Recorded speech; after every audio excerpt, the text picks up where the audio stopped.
Hello, it is me, Ty Zergus, and I'm here to tell you that whenever Brandon refers to this upcoming weekend or last weekend, he actually means like a month and a half ago, because this took a lot longer than it was originally supposed to. This has been Ty Zergus, and you're watching Disney Channel. All right, that's a wrap. Diddle you later.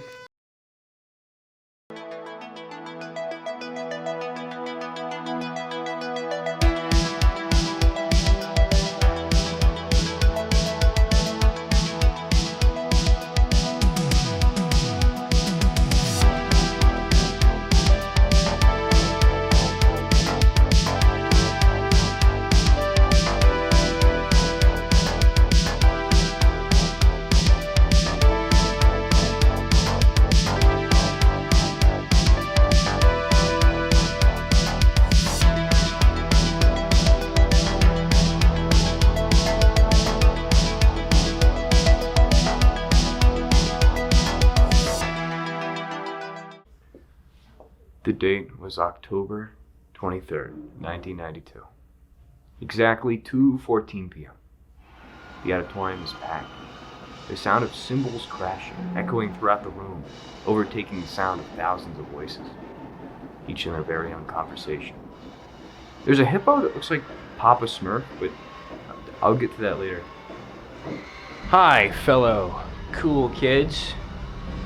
My name is Brandon Dawes. And like 30 years ago, we did something actually like really cool. So you can probably already tell that this is a pep rally, but what if I told you this is the peppiest rally that has ever pepped? They pulled at all the stops. Look at that. Look. They got the big cheerleader pyramid. Those are cool. Those are sick. Look, they got the athletic director. He did a speech thing, so did one of the football players. But most importantly, they had a mock game. Now, when I say mock game, I mean it was literally a fake game made to mock the other team. I mean, we even somehow got their mascot. That's what this is, by the way. This thing, right there, right here, that's their mascot. For some reason, I mean, what is that? What is that? I mean, look at this guy. Look at this man right here. He's grooving. Positively grooving. Look at him. I mean, I can't. Look, he's. I mean, you're probably wondering why are they pulling out at the stops? Like, what's happening? What's the cool thing that's going on? What other team I mentioned? That team was Cape.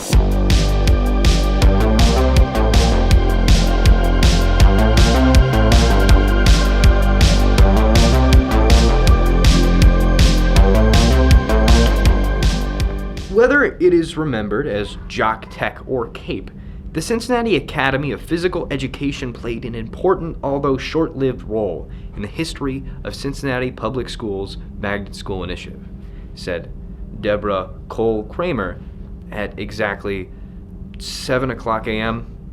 on July 5th in 2017. You see, Cape is the result of one guy in a meeting saying, what if we had gym class like 90% of the day? And then in 87, it kind of actually happened. Cape, the Cincinnati Academy of Physical Education, was formed in 2 buildings in Winton Terrace. The first students started in Cape's elementary grades and then went to graduate in 1984. According to an article in Sports Illustrated from 1987, students spent 3 times as many hours in physical education classes per week as peers at other Cincinnati public schools. I'm pretty sure they still had math classes, still had English, they all had all the basic stuff that you need, but all of them were like changed to fit the whole sports thing. See, math was like, if I hit the baseball with exactly this amount of force, what will happen after that? And that's what math was. So basically they just integrated sports into literally every aspect of every part of the school. And that's not even the craziest thing though. They, for some reason, didn't have any entrance exams. They didn't even have like a physical test that you took. Basically, if you were the first to sign up, they were like, sure, welcome. And it's first come, first serve, I guess. I assume maybe they didn't think they'd get as many people, or they did, and they just did it very strangely, which it probably happened. In spite of that, they somehow had some of the greatest sports teams of the time in the area. These people and everybody. I mean, they even won state championships in 1985, 1986, and 1992, which, you know, is when this game happened. And that was specifically their football team that did good. All the other sports did very well. Like, they did amazing, but their football did the best.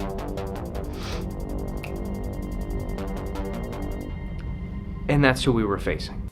Where you live, and the ratings are coming home from Bruce as teams try to size up their playoff prospect. That's the subplot to this edition of Friday Football Fever. First stop, Loveland with our Brett Haber. This Friday's Fever makes its first stop at Loveland High School, where the 6-1 Tigers take on the 7-0 Cape Crusaders. Two teams on top of the CHL. Clearly the most exciting matchup of the night. And a very exciting night for us here at Channel 9. Loveland coach Larry Bauman has agreed to let us listen in on those very secret headset conversations between himself and the coaches up in the box. Let's listen in. Okay, now let me make sure you have this right. I want a large, well-done mushroom, pepperoni, and green peppers. Oh, and listen, I know he's out there in the kitchen. Tell Buddy I said hi. You're the greatest. Coach Jansen, as if Loveland didn't already have his hands full. But look at how the team responds to the new coach, Pat Hamill, the pick. Scott Herman, the fumble recovery. Pat Hamill, another pick. Outstanding D, setting up the outstanding O. Sean Miller, breaking And for tackles. 10 years, they were completely unbeaten. 21 yards for the score. Loveland hands And then- Cape its first ever conference defeat. Well, you see, 4-6, the final score. we kind of, In the Cincinnati Hills League, a huge upset tonight. Loveland beat the Cape Crusaders and beat them good. It's Cape's first loss ever in the league. Out at Loveland, the Tigers band with plenty to scream about, especially after this. The quarterback keeper watches Chad Dorr, comes right into your living room and dives into the end zone.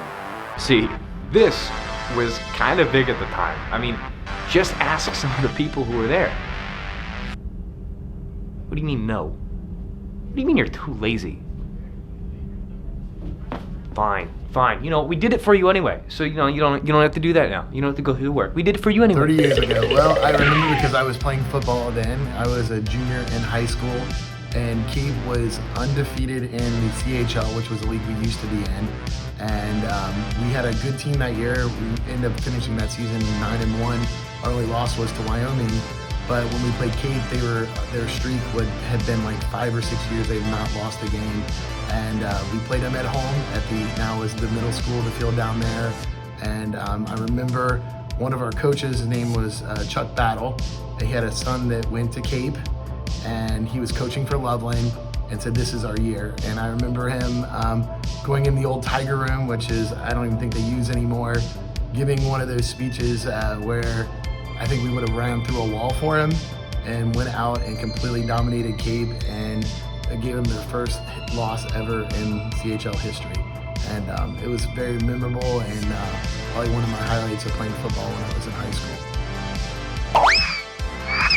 We made history, like Cincinnati sports history. It was amazing, and we had a cinder track. We were allowed down there. Like the spectators were way more part of the game than they are today because it was a small town, small school mentality still. Yet we had like a big win against a big school. Well, it was a long, long time ago, so I barely remember anything. I just remember it being a huge deal. It was kind of a rival. Loveland was pretty good at the time, and Cape was always pretty good. They were filled with athletes down there. And that's pretty much all I remember, being a big deal and something we had to be at. Yeah. See, I guess you could say the moral of the story is that the Cincinnati Academy of Physical Education permanently closed its doors 2 years later. You know, and probably that had nothing to do with us, but I would like to think that it did, because we just destroyed them that hard. It would be kind of sad, but kind of hilarious. See, it was actually primarily due to test scores. Like no one was stupid, no one was dumb. It's one of those private schools that was also part of the magnet program, so they really high bar that was set, that was very unrealistic, and they did not meet it in those 12 years. I think that they were there. So yeah. Also, the primary reason why I figured out about this and how I know about this is my dad. He was in the game. He played in the game. And yeah, eat your vegetables. Now arriving at a Dodge dealer near you. Making sure the repairs are done right. That's the big worry. These interviews with homeowners pretty much say it all. So we're saying make sure the home repairs we cover will be done right. And if they're not, We'll make them right. we can deliver on that? We guarantee repairs on the cars we cover. And people love that. 5 to 6:30, but most of all, that handsome Dennis Jansen. He looks grand since he cut off that mustache. Thanks, Aunt Carolyn. Anyway, she just loves you. Well, that's very sweet. A lot of people love Tony. This goes nowhere on the internet.